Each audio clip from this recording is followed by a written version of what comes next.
ಈಗ ಬಸವ ಧ್ವಜಾರೋಹಣವನ್ನು ನಡೆಸಿಕೊಟ್ಟಂತಹ ಶ್ರೀಯುತರು ಡಾಕ್ಟರ್ ಹೆಳವರಹುಂಡಿ ಸಿದ್ದಾಪುರ ಇವರಿಂದ ಒಂದು ಧ್ವಜಾರೋಹಣದಲ್ಲಿ ಬಸವಾದಿ ಪ್ರಮುಖರನ್ನು ಋನ್ಮಾನದಲ್ಲಿ ಸ್ಮರಿಸುತ್ತಾ ಇಂದಿನ ಕಾರ್ಯಕ್ರಮವನ್ನು ಆಯೋಜನೆ ಮಾಡಿರ್ತಕ್ಕಂಥ ಶರಣು ವಿಶ್ವ ವಚನ ಫೌಂಡೇಶನ್ ಸಂಸ್ಥಾಪಕ ದಂಪತಿಗಳಾದಂತಹ ಕುಮಾರಸ್ವಾಮಿ ಅವರೇ ಹಾಗೂ ರೂಪ ಕುಮಾರಸ್ವಾಮಿ ಅವರೇ ಕಾರ್ಯಕ್ರಮವನ್ನು ಉದ್ಘಾಟನೆ ಮಾಡಿದಂತಹ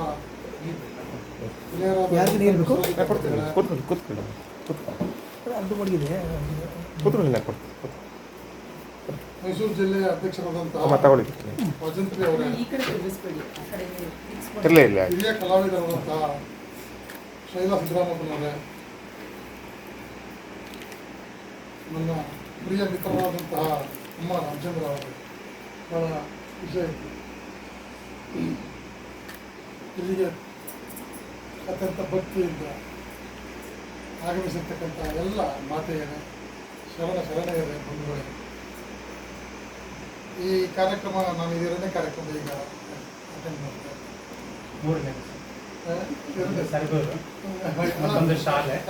ನಾನು ಇವತ್ತು ಸಾಯಂಕಾಲ ಬಂದಿದೆ. ಅತ್ಯಂತ ವಿಶಿಷ್ಟವಾಗಿ ಈ ಕಾರ್ಯಕ್ರಮವನ್ನು ಆಚರಣೆ ಮಾಡ್ತಾ ಇದ್ದೇವೆ. ವಚನ ಗಾಯನ, ವಾಚನ, ಕವಿತಾ ವಾಚನ, ಭಾಷಣಕ್ಕೆ ಅವಕಾಶ ಇಲ್ಲ. ಭಾಷಣಕ್ಕೆ ಹೆಚ್ಚು ಅವಕಾಶ ಇಲ್ಲ. ಆದ್ದರಿಂದ ಉಪನ್ಯಾಸ, ಭಾಷಣ, ಉಪದೇಶ ಅದನ್ನೆಲ್ಲ ಮಾಡ್ತಕ್ಕಂಥ ಸಮಯ, ಕಾಲ ಇದಲ್ಲ. ಅತ್ಯಂತ ಅನುಭವಿ ಕಲಾವಿದರು ಭಕ್ತಿಗೀತೆಗಳನ್ನು, ವಚನ ಗಾಯನವನ್ನು, ಕವಿತಾ ವಚನವನ್ನು ಮಾಡಲಿಕ್ಕೆ ಅತ್ಯಂತ ಕಾತುರದಲ್ಲಿ ತಾವು ಸೇರಿದ್ದೀರಿ. ಹಾಗಾಗಿ ಹೆಚ್ಚು ಲಂಬಿಸಿ ಮಾತುಗಳನ್ನು ಆಡುವುದಿಲ್ಲ. ನಾನು ಸಾಮಾನ್ಯವಾಗಿ ನಾನು ಹೆಚ್ಚು ಮಾತುಗಳನ್ನು ವೇದಿಕೆಯಿಂದ, ಯಾವುದೇ ವೇದಿಕೆಯಿಂದ ಆಡೋದು ಕಡಿಮೆ. ಒಬ್ಬರ ಸಮಯ ಹೆಚ್ಚಿಗೆ ಮಾತಾಡಲಿಕ್ಕೆ ಆಗಲ್ಲ. ಬಾಯಿ ಕಟ್ಟುತ್ತೆ, ಮನಸ್ಸು ಬ್ಲಾಕ್ ಆಗುತ್ತೆ, ಬ್ರೇನ್ ಡೆಡ್ ಆಗುತ್ತೆ ಮಾತಾಡೋಕ್ಕೆ. ಹೌದಾ? ಹಾಗಾಗಿ ಕೆಲಸ ಮಾಡೋರು ಮಾತಾಡಲ್ಲ, ಕೆಲಸ ಮಾಡ್ತಾರೆ. ವಿಶ್ವಗುರು ಬಸವಣ್ಣನನ್ನು ನಾವು ನೆನೀತಾ ಇದ್ದೇವೆ. ಅನೇಕ ಉಪದೇಶಗಳನ್ನು, ತತ್ವಗಳನ್ನು, ಸಂದೇಶಗಳನ್ನು ಶರಣರು, ಬಸವಾದಿ ಶರಣರು ಕಾಲ ಕಾಲಕ್ಕೆ ನೀಡ್ತಾ ಬಂದಿದ್ದೇವೆ. ಈಗ ನಾವು ನೋಡ್ತಾ ಇದ್ದೇವೆ, Karnataka is number 1 corrupt state in India. ಇದು report from the centre of media studies. ದೇಶದ ರಾಜ್ಯಗಳಲ್ಲಿ ಕರ್ನಾಟಕ ಪ್ರಥಮ ಸ್ಥಾನದ ಭ್ರಷ್ಟ ರಾಜ್ಯ. ಬಸವಣ್ಣನ ನಾಡು, ಬಸವಣ್ಣನ ನಾಡು. ಇದು ಭ್ರಷ್ಟ ರಾಜ್ಯ. Number 1 position. The least corrupt state is Kerala. ಅಲ್ಲಿ ಬಸವಣ್ಣ ಇರಲಿಲ್ಲ. ಇಲ್ಲಿ ನಿಲ್ಲಿಸ್ತೀನಿ. ತಲೆ ಕೆಡಿಸ್ಕೊಳ್ಳೋದು ತಲೆ ಕೆಡಿಸ್ಕೊಳ್ಳಿ. ಯಾಕೆ ಆಯ್ತಾ? ಆಮೇಲೆ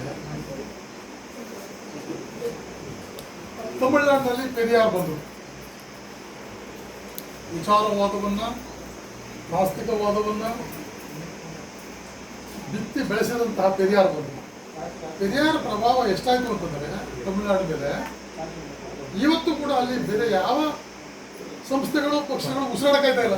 ಹೌದಾ? ಪೆರಿಯಾರವರು ಏನು ನಾಸ್ತಿಕವಾದವನ್ನು, ವಿಚಾರವಾದವನ್ನು ಬಿಡಿ, ಅದು ಎಕ್ಸ್ಟ್ರೀಮ್ ತಗೊಳ್ಳೋದು, ಅದನ್ನು ಪೂರ್ತಿ ಒಪ್ಪಬೇಕು ಅಂತ ನಾನು ಹೇಳೋದು. ಪೆರಿಯಾರ್ ಬಗ್ಗೆ ಗೊತ್ತಿದ್ರೆ ಪೆರಿಯಾರ್ ಬಗ್ಗೆ ನಾನು ಯಾಕೆ ತಿಂತಿದ್ದೆ ಮಾತಾಡ್ತಿದ್ರು. ಅವರು ಕನ್ನಡಿಗರು, ಕನ್ನಡ ಅವರು ಮನೆ ಮಾತು. ಈಗ ಧನುಷ್ಯ ಈರೋಡ್ನವರು. ಪೆರಿಯಾರ್ ಬೀರಿದಂತಹ ವೈಚಾರಿಕ ಪ್ರಭಾವ ತಮಿಳುನಾಡಿನಲ್ಲಿ ಎಷ್ಟು ದಟ್ಟವಾಗಿದೆ ಅಂದರೆ ಇವತ್ತು ಕೂಡ ಅಲ್ಲಿ ಬೇರೆ ರೀತಿಯ ಕಳೆ ಬೆಳೀಲಿಕ್ಕೆ ಆಗ್ತಾ ಇದೆ. ಅಂಥ ವೈಚಾರಿಕ ಪ್ರಭಾವ, ಅದಕ್ಕಿಂತಲೂ ಪ್ರಖರವಾದಂಥ ವೈಚಾರಿಕ ಪ್ರಭಾವವನ್ನು ಮಂಡಿಸಿದವರು ಬಸವಣ್ಣನವರು. ಪೆರಿಯಾರ 19ನೇ ಶತಮಾನ ಬಂದು 12ನೇ ಶತಮಾನದಲ್ಲೇ ಎಲ್ಲವನ್ನೂ ಧಿಕ್ಕರಿಸಿ ವೈಚಾರಿಕ ಕ್ರಾಂತಿಯನ್ನು ಮಾಡಿ ವಿಚಾರವಾದವನ್ನು ಮಂಡಿಸಿದವರು leftist thinking. The first leftist thinking ಯಾರಾದರೂ ಎಡಪಂಥೀಯ ಚಿಂತಕರಿದ್ದರೆ ಅದು ಬಸವಣ್ಣ. ಹೌದಾ? ಅದು ಬಸವಣ್ಣ. ಎಲ್ಲವನ್ನೂ ತಿರಸ್ಕರಿಸಿದ್ರು. ಹಿಂದೆ ಬಂದಿರತಕ್ಕಂಥ ಅನಿಷ್ಟ ಪ್ರವೃತ್ತಿಗಳೆಲ್ಲವನ್ನೂ ತಿರಸ್ಕರಿಸಿ ಹೊಸ ಮಾದರಿಯನ್ನೇ ಕರ್ನಾಟಕಕ್ಕೆ ನೀಡಿದರು. 900 ವರ್ಷ ಆದರೂ ಕೂಡ ನಾವು ಅಷ್ಟು ದಟ್ಟವಾದ ವೈಚಾರಿಕ ಪ್ರಭಾವವನ್ನು ನಾವು ಬಸವಣ್ಣನಿಂದ ಪಡೆಯಲಿಲ್ಲ. ನಂಬರ್ 1 ಕರಪ್ಟ್ ಸ್ಟೇಟ್ ಆಗಿ ಉಳ್ಕೊಳ್ತೀವಿ.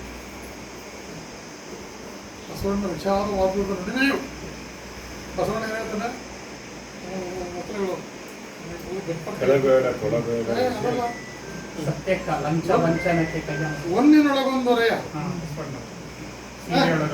ಸೀರೆಯೊಳಗೊಂದೆಳೆಯ ಹಿಂದಿಂಗೆಂದು ನಾಳೆಗೆಂದು ನಿಮ್ಮ ಪ್ರಮದರಾವಣೆ ಭಕ್ತಿ ಭಂಡಾರಿ ಅರ್ಥಮಂತ್ರಿ ಬಿಜ್ಜಳನ ಅರ್ಥಮಂತ್ರಿ ಆಗಿದ್ದವ. ಒಂದಿನೊಳಗೊಂದೊರೆಯ ಸೀರೆಯೊಳಗೊಂದೆಳೆಯ ಹಿಂದಿನಿಂದ ನಾಳೆಗೆಂದು ನಾಳೆ ನಿಮ್ಮ ಆಣೆ ನಿಮ್ಮ ಪ್ರಮದರಾವಣೆ. ಕರ್ನಾಟಕ ಇವತ್ತು ನಂಬರ್ 1 ಕರಪ್ಷನ್. ಬಸವಣ್ಣ ಹೇಳಂತೇಳಿ ನಾವು ಬಂದಿದ್ದೇವೆ. ಹೆಚ್ಚು ತಲೆಕೆಸಕ್ಕೆ ಹೋಗಲ್ಲ. ಅದನ್ನು ಒಂದು ಘಟನೆ ಅದೊಂದು ಗೊತ್ತು. ಕಲ್ಯಾಣದ ಕ್ರಾಂತಿ, ಅದು ಆತಂಕದ ಕ್ರಾಂತಿ. ಬಿಜ್ಜಳ ಆತಂಕಕ್ಕೊಳಗಾಗ್ಬಿಡ್ತಾನೆ. ಬಸವಣ್ಣ ಬಿಜ್ಜಳನ ಆಪ್ತ ಸ್ನೇಹಿತ ಒಂದು ಅಲ್ವಾ. ಬಸವಣ್ಣನ ಕ್ರಾಂತಿ ನೋಡಿ ಆತಂಕಕ್ಕೊಳಗಾಗ್ಬಿಡ್ತಾನೆ, ಗಾಬರಿ ಆಗ್ತಾನೆ, ದುಗುಡ ಮಾಡ್ತಾನೆ. ಯಾಕೆಂದ್ರೆ ವರ್ಣಾಶ್ರಮ ಧರ್ಮವನ್ನು ಕಾಪಾಡ್ತಕ್ಕಂಥದ್ದು ಒಂದಿನ ರಚನೆ ಕರ್ತವ್ಯವಾಗಿತ್ತು. ವರ್ಣಾಶ್ರಮ ಧರ್ಮವನ್ನು ವಿರೋಧಿಸಿ ಅಂತರ್ಜಾತೀಯ ಮದುವೆಯನ್ನು ಮಾಡಿದಂಥ ಬಸವಣ್ಣನ ನಡೆ ಬಿಜ್ಜಳನಿಗೆ ಆತಂಕವನ್ನುಂಟು ಮಾಡಿಬಿಡ್ತದೆ, ಖಿನ್ನತೆಯನ್ನುಂಟು ಮಾಡಿಬಿಡ್ತದೆ. ಅದು ಕಲ್ಯಾಣದಲ್ಲಿ ಕ್ರಾಂತಿ ಆಗ್ತದೆ. ಬಸವಣ್ಣನೇ ಆತಂಕಗೊಳ್ತಾನೆ ಕೊನೆಗೆ. ನಾ ಏನು ಹೇಳಿದ್ನಲ್ಲಪ್ಪ, ಇದೇನು ಆಗ್ತಾ ಇದೆಯಲ್ಲ ಇಲ್ಲಿ, ಶರಣರ ಮಾನವ ಆಗ್ತಾ ಇದ್ದೀವಿ. ನಾನು ಹೇಳಿದಂಥ ಸಮತಾವಾದ ಬರ್ತಾ ಇಲ್ಲ. ಅಂತರ್ಜಾತೀಯ ವಿವಾದಕ್ಕೆ ಪ್ರಭುಗಳೇ ವಿರೋಧ ಮಾಡ್ತಾ ಇದ್ದಾರೆ. ಇದನ್ನ ಯಾರು ಯಾಕೆ ಈಗ ಆಗ್ತಾ ಇದೆ? ಅವತ್ತು ಅಂದಿನ ಕ್ರಾಂತಿಗೆ ಕಾರಣವಾದಂತಹ ಕಿಡಿ ಅಂತರ್ಜಾತೀಯವು. ಹೌದಾ? ಮೊನ್ನೆ ಆ ಊರು ಹೆಸರು ಏನು ಹೇಳಲ್ಲ, ಒಬ್ಬ ಲಿಂಗಾಯತ ಹೆಣ್ಣುಮಗಳು ಒಬ್ಬ ಅಸ್ಪೃಶ್ಯರ ಹುಡುಗಂದ ಪ್ರೀತಿಸಿದ, ಮದುವೆ ಆಗ್ಬೇಕಂತ ಪ್ರಸ್ತಾಪ ಬಂತು. ಹೌದಾ? ಆ ಹೆಣ್ಮಗಳ ತಂದೆ ಸಹಜವಾಗಿ ಶ್ರೀಮಂತರು. ಅವರು ಆ ವಿವಾಹ ಸಂಬಂಧವನ್ನು ಬಿಡಿಸಲಿಕ್ಕೆ 1 ಕೋಟಿಯನ್ನು ಕೊಡ್ಲಿಕ್ಕಿದ್ದೇವೆ. ವಿಜಯ ಬಸವಣ್ಣ 1 ಕೋಟಿಯನ್ನು ಕೊಡ್ಲಿಕ್ಕಿದ್ದೇವೆ. 1 ಕೋಟಿ ಕೊಡ್ತೀನಿ, ಬಿಟ್ಬಿಡು. ಬಸವಣ್ಣ ಹೇಳಿದ್ರೆ ತಗೊಂಡು ಇಲ್ಲೆಲ್ಲಿ ತಗೊಂಡು ಈಗ ಫಿಕ್ಸ್ ಮಾಡೋಣ ಅಷ್ಟೇ ಅಲ್ಲ. ಆ 1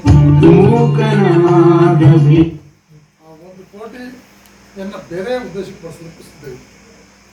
Bluetooth disconnected. ಬಸವಣ್ಣನವರ ಅಥವಾ ಶರಣಾದಿ ಪ್ರಮಥರ ನಂಬಿಕೆಗಳು, ಮೂಢನಂಬಿಕೆಗಳು,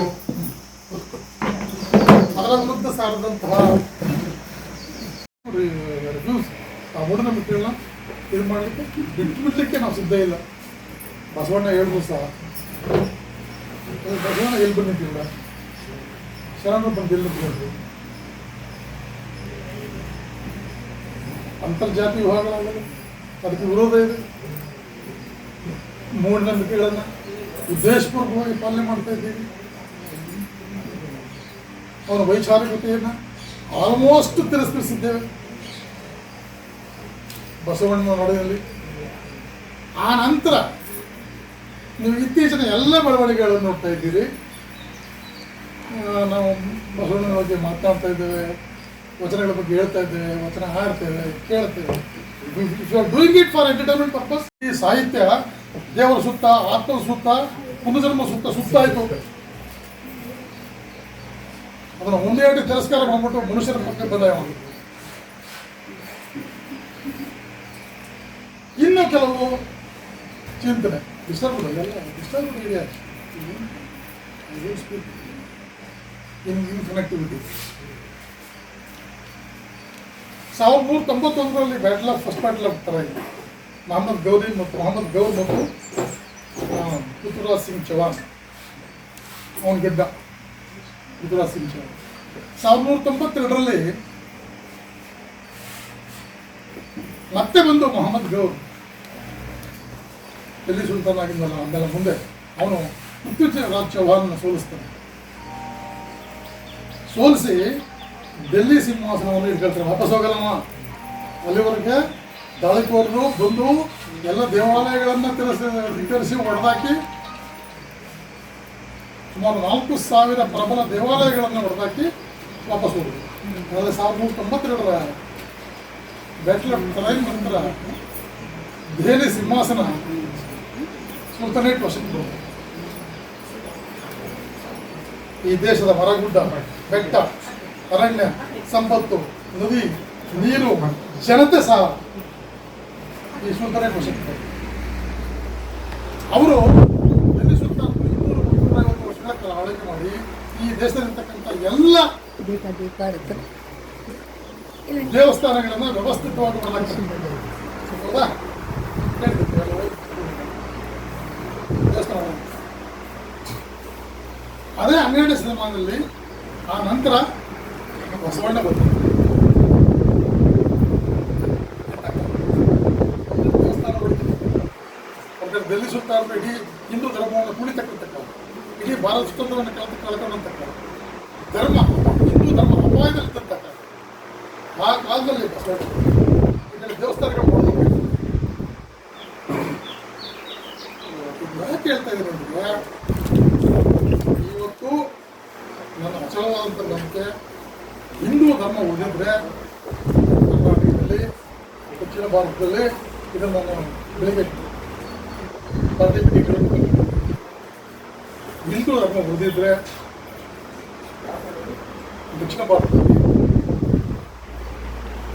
ಕರ್ನಾಟಕದಲ್ಲಿ ಅದಕ್ಕೆ ಬಸವಣ್ಣ ಕಾರಣ.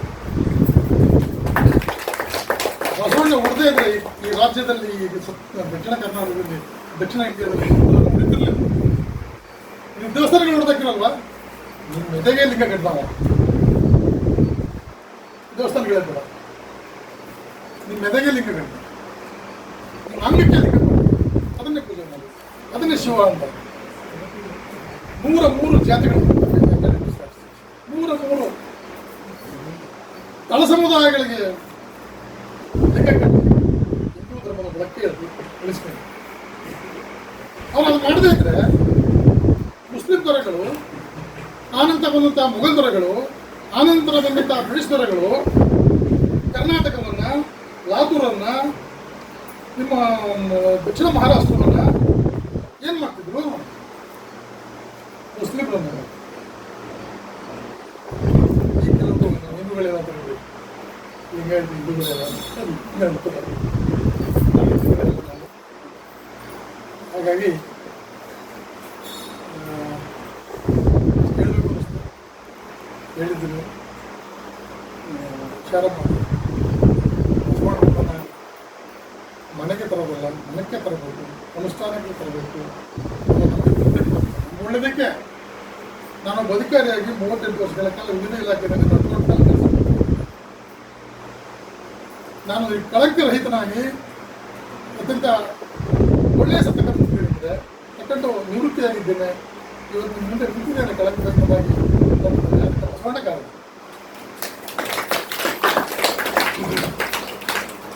ಏನು ಬಂದಿರಿ, ಮೊದಲು ಬಿದ್ದಿದೆ ಎಂದರೆ ನಿಮ್ಮ ಶಿರ ಮಾರಿ ಹೋಗ್ತದೆ. ಇದು ನಡತೆಯ ಪ್ರಶ್ನೆ. ನಡತೆ ಹೇಳ್ಕೊಡ್ತಾರೆ.